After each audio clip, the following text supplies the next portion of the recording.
அனைவருக்கும் துர்காதேவி சரணம் YouTube channel சார்பாக அன்பான வணக்கங்கள். நம்ம இப்ப பார்க்க போற பதிவு என்னன்னு பார்த்தீங்கன்னா, மிகவும் ஒரு அற்புதமான நாள் வருகின்றதுங்க. அதுவும் நாளைய தினம் ஏப்ரல் 30ஆம் தேதி ரொம்பவும் சிறப்பாக நாளாக கருதப்படும் புதன்கிழமை வர இருக்கின்றதுங்க. பொன் கிடைத்தாலும் புதன் கிடைக்காது அப்படின்னு சொல்லுவாங்க.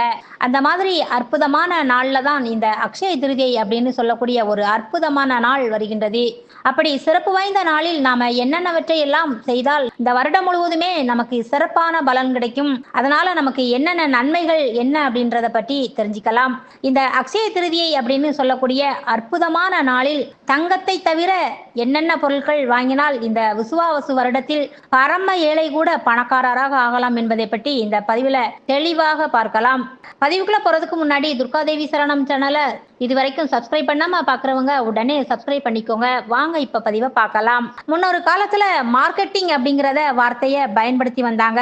ஆனாலும் வெளி மாநிலங்களில வெளிநாடுகளில் எல்லாமே இந்த அக்ஷய திருதியை நாள்ல தானம் செய்வதுதான் சிறந்த நாளாக வச்சிருக்காங்க. அதிலும் கொடை தானம், அன்னதானம் இந்த மாதிரி எல்லாம் செய்வது சிறப்பான ஒரு விஷயங்க. அப்படி தானம் செய்வதற்கு உகந்த நாளாக தான் இந்த அக்ஷய திருதியை அப்படின்னு நாளாக வருகின்றது. அப்படி சிறப்பு வாய்ந்த நாள்ல நாம என்னென்ன பொருட்களை வாங்கலாம் அப்படின்றத பார்க்கலாம். வீடியோவை ஸ்கிப் பண்ணாம கடைசி வரை பாருங்க ஃப்ரெண்ட்ஸ். பொதுவாகவே இந்த நாளை ஏன் சிறப்பாக சொல்லுவாங்க அப்படின்னா, நாளைய தினத்துல நாம செய்கின்ற தானமானது மேலும் மேலும் பெருக வேண்டும் அப்படின்றத அடிப்படையாக கொண்டுதான் இந்த அக்ஷய திருதியை நாளை தனியாக இதுக்கென்றே வகுத்து வச்சிருக்காங்கங்க. ஆனா இப்ப இருக்கின்ற காலகட்டத்துல என்னன்னா, நாளைய தினத்துல தங்கம் வாங்கினா வருடம் முழுவதுமே தங்கம் சேர்ந்துகிட்டே இருக்கும் அப்படிங்கிற மாதிரி ஒரு விஷயத்த கிளப்பி விட்டு, அதனால முழுசாவே அக்ஷய திருதியை அப்படின்னாலே தங்கம் வாங்குற நாள் அப்படின்னு வச்சுட்டாங்க. அப்படியெல்லாம் கிடையாதுங்க. பட் அக்ஷய திருதியை அன்று, அதாவது நாளைய தினத்துல நீங்க வாங்கலாம். சோ இப்ப தங்கம் விற்கிற விலையில எல்லாம் வாங்க முடியுமா என்ன, அது சாத்தியமா என்றுதான் தெரியல. அதனால எந்த பொருளை வாங்கினாலும் அது பல மடங்கு பெருகும் என்று 100% உண்மைதாங்க. நாளைய தினத்துல ரொம்ப முக்கியமாக செய்ய வேண்டியது, ஏழை எளிய மக்கள், சாலையோரத்துல நிற்கும் முதியவர்கள், இவர்களுக்கு எல்லாமே நீங்க தானம் செய்வது ரொம்ப சிறப்பான ஒரு விஷயம். அல்லது ஏதேனும் ஒரு பொருள், அரிசி இல்ல வஸ்திரம், இந்த மாதிரி யாருக்காவது நீங்க தானம் செய்தாலே ரொம்பவும் நல்லதுங்க. எல்லோருமே நல்லா தெரிஞ்சுக்கோங்க, எப்ப தானம் செய்வது அப்படின்னா, நம்ம கிட்ட மிச்ச மீதியா இருக்கும்போது தானம் செய்வோம். இன்னொன்று, எல்லாருமே நல்லா இருக்கணும் அப்படின்னு நாம தானம் செய்வோம். அப்ப நாம எப்பயுமே மிச்ச மீதியாக செல்வந்தர்களாக இருக்கணும், நம்ம குடும்பம் நல்லா இருக்கணும் அப்படின்னு இறைவனிடம் சரணாகதி அடைந்தும் நாம தானம் செய்வோம் இல்லையா? இது எல்லாமே ஒரு சூழ்ச்சமம் தாங்க. ஆனா கண்டிப்பாக எல்லோருமே உங்களால முடிந்ததை நாளைய தினத்துல தானம் அப்படிங்கிறத செய்யுங்க. தங்கம் மட்டும்தான் வாங்குற நாள் அக்ஷய திருதி என்று எல்லோருமே நினைக்க வேண்டாம். அது இப்ப இருக்கின்ற காலகட்டத்துல விலை ஏற்றத்துல எல்லோராலுமே முடியாது இல்லையா? நிறைய பேத்துக்கு நீங்க கை நீட்டி கொடுக்க கொடுக்க இறைவன் கொடுப்பதற்காகவே சில விஷயங்களை உங்களிடம் ஒப்படைத்து விடுவார். அதிலும் ஒன்றுதான் இந்த தானம் என்பது இடம்பெறுங்க. அந்த வாழ்க்கையானது உங்களுக்கு கிடைக்க வேண்டுமென்றால் இந்த அக்ஷய திருதியை நாளை நீங்க பயன்படுத்திக்கோங்க. நல்லா ஞாபகம் வச்சுக்கோங்க, நாளைய தினத்துல வீட்டுக்கு தேவையான உணவுப் பொருட்களை வாங்கலாம். விவசாயம் பண்றவங்க விதை பொருட்களை நீங்க வாங்கலாம். இன்னும் பெருகணும் அப்படின்னு நினைச்சவங்க பேங்க்ல கொண்டு போய் பணத்தை டெபாசிட் பண்ணுங்க. இதுல இல்ல புதுசா நீங்க ஆசைப்பட்ட பொருளை வாங்குங்க, பாத்திரங்கள் வாங்கலாம். இன்னும் சொல்ல போனால் நாளைய தினம் கண்டிப்பாக கோயிலுக்கு போயிட்டு வாங்க. இந்த நாள்ல கோதானம் செய்வது ரொம்பவும் சிறப்பு அப்படின்னு சொல்லப்படுங்க.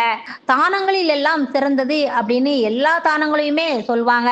ஆனா உங்களோட மனசுல எந்த தானம் சிறந்தது அப்படின்னு பார்த்துக்கோங்க. இல்ல ஏதேனும் வாங்கணும் அப்படின்னு ஆசைப்பட்டீங்க அப்படின்னாலும் வீட்டுக்கு தேவையான அரிசி, கல்லுப்பு, விரலி மஞ்சள், இதெல்லாம் மங்கள பொருட்கள். இவை எல்லாமே வீட்டில் பெருகி கொண்டே இருக்கணும். இதுல ரொம்ப முக்கியமான விஷயம் என்னன்னா, நாளைய தினத்துல நீங்க எந்த பொருளை வாங்கினாலும் வீட்டில் வைத்து பூஜை செய்வது ரொம்ப அவசியம். அதாவது நாம வாங்கிய பொருளானது வீட்டிலே பல மடங்கு பெருகணும் அப்படின்றது தான் நியதிங்க. இந்த பதிவை பார்த்துட்டு இருக்கும் அன்பர்களின் கவனத்திற்கு அக்ஷய திருதி என்று தங்கம் வாங்குவது மட்டுமே உகந்த நாள் அல்ல என்பதை நீங்க தெரிஞ்சுக்கோங்க. அக்ஷயம் அப்படின்னு சொன்னாலே நல்லா தெரிஞ்சுக்கணும், சிறப்பான நாள், மேலும் மேலும் பெருகக்கூடிய நாள். இது மாதிரியான விஷயங்களை அப்படின்றது நாம மனதில் நிறைத்து கொள்ளணுங்க.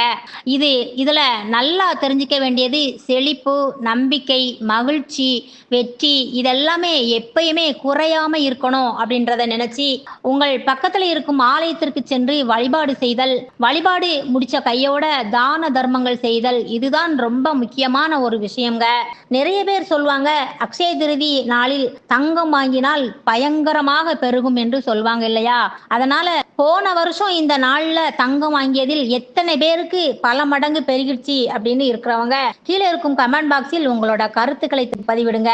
இப்பெல்லாம் தங்கத்தின் விலைதான் பெருகிக்கிட்டே போகுதுங்க. அதனால இதுதான் உண்மையானது அல்ல அப்படிங்கிறத நீங்க புரிஞ்சுக்கோங்க. எப்பயுமே உங்களோட விடாமுயற்சி, கடின உழைப்பும் இருந்தால் மட்டும்தான் நீங்க எல்லோருமே பல மடங்கு செல்வந்தர்களாக ஆக முடியும் என்பதை மனசுல வச்சுட்டு முடிஞ்சவரை நாளைய தினம் வயதானவர்களுக்கு தர்மம் தானம் செய்யுங்க. அதுதான் ரொம்ப ஒரு சிறப்பான நாளாக நாளைய தினம் வருகின்றது. மறந்திடாதீங்க. எல்லோருக்குமே உண்மையான வாழ்க்கைக்கு தேவைப்படுவது தான தர்மம் தான் என்பதை தெரிஞ்சுக்கோங்க. எப்பயுமே எல்லா மனுஷங்களும் நல்லா இருக்கணும் அப்படின்னா இருக்கும் போதும் தான தர்மம் செய்யணும், இல்லாத போதும் தான தர்மம் செய்யணுங்க. அதுதான் உண்மைங்க. அப்பதான் ஒரு மனிதனுடைய நிலை, இயல்பு என்னங்கிறது தெரியும். ஆனா எதுவுமே இல்லாம போகிற மாதிரி அந்த இறைவன் நம்மளை கைவிட மாட்டார். கொடுப்பவர்களுக்கு கஷ்டத்தை கொடுத்தாலும் அந்த கொடுக்கின்ற பொருளை உங்களுக்கு மீண்டும் மீண்டும் கொடுத்துட்டே தான் இருப்பாருங்க. அதுதான் இறைவன் அப்படின்றது மறந்திடாதீங்க. மறக்காம நம்ம இப்ப சொன்ன விஷயங்கள்ல ஏதேனும் ஒன்றையாவது செய்யுங்க. உங்களோட வாழ்க்கை என்பது நிம்மதியாக சந்தோஷமாக இருக்கும். சோ தங்கம் மட்டுமே வாழ்க்கை இல்லை அப்படின்றத உணர்ந்துக்கோங்க. நண்பர்களே, இந்த பதிவை பார்த்துட்டு இருக்கும் அனைவருக்குமே உங்க ஃப்ரெண்ட்ஸ் அண்ட் ஃபேமிலி மெம்பர்ஸ் அனைவருக்குமே ஷேர் பண்ணுங்க. அப்படியே நம்ம சேனலுக்கு சப்ஸ்கிரைப் பண்ணி சப்போர்ட் பண்ணுங்க ஃப்ரெண்ட்ஸ். தேங்க்ஸ் ஃபார் வாட்சிங். நன்றி.